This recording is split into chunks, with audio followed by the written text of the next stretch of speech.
Bienvenue, nous sommes ici à l'atelier de la fonderie Cornille-Havard. C'est ici qu'on va fabriquer les œuvres de Jean Lamort et qu'on est en train de fabriquer les œuvres de Jean Lamort.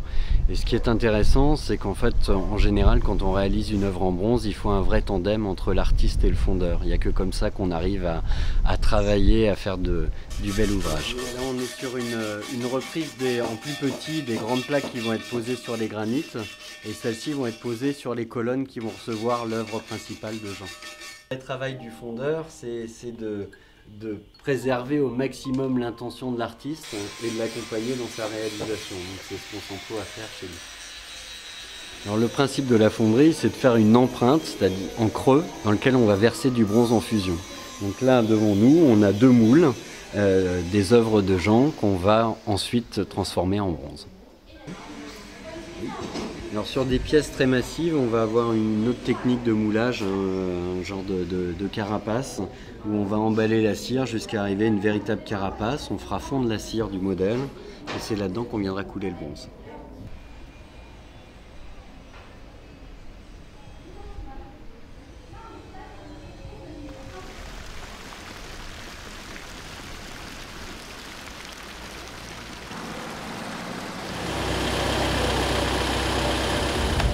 Ça fait penser à la Bretagne aussi. Bah oui.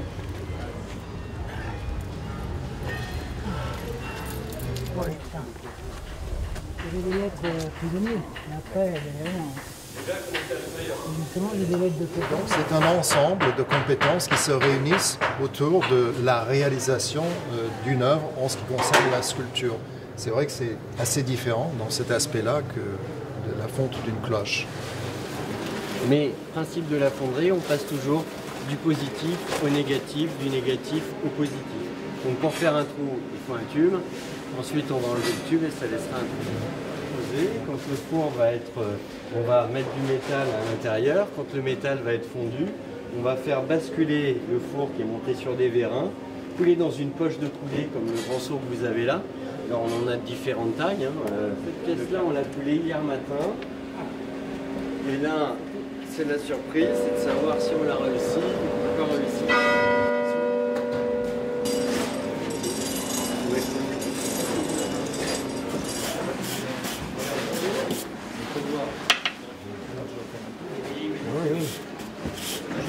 Qui ont avancé, mais c'est, je dirais, à la fois la magie et la responsabilité de ces techniques, c'est qu'on se doit d'être à la hauteur des anciens.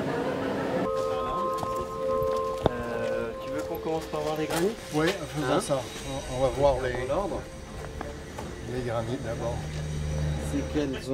C'est ce qu'a voulu Jean, c'était qu'elles épousent la forme des granites. On va aller découvrir l'œuvre et vous verrez aussi les autres feuilles qui sont fondues et prêtes à ciseler et finir, et ensuite elles seront fixées.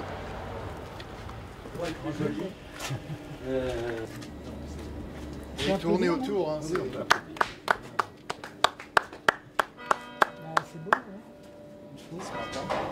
Et la feuille d'or va venir en mois d'août, on va le faire avec Paul. Comme sur la maquette, il y aura pas mal sur le visage, par plaque, par endroit, mais d'une manière très naturelle, ça ne sera pas délimité, ça sera comme si c'était avec... Ça c'est le bronze. Ah oui, elle est finie. On sent évidemment la fragilité. Le texte qui est gravé sous le ventre de la lionne, n'ayez pas peur des ténèbres, apportez-y la lumière. En toute simplicité. C'est un sacré travail. Bravo. Ça c'est la face qui va être vers le... On ne fera plus la séparation des différents cycles de combat, puisque c'est l'ensemble des combats depuis la guerre de 70 dans la région parisienne.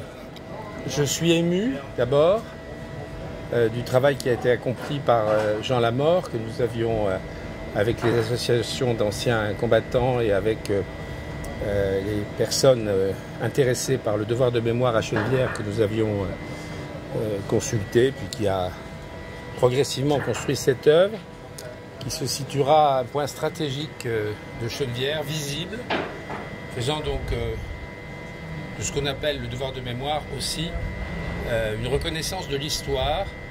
Et j'espère que Cette œuvre sera avec les pierres qui l'entoureront dans un jardin qui sera un jardin de repos, de paix, monument pour la paix. Ce sera un endroit de rencontre, à la fois pour le promeneur qui peut-être réfléchira en lisant le poème d'Arthur Rimbaud ou en voyant le nom des combattants et en comprenant au fond le parcours cruel du 19e et du 20e siècle et aussi la nécessité de se défendre pour la paix, de construire ensemble la paix.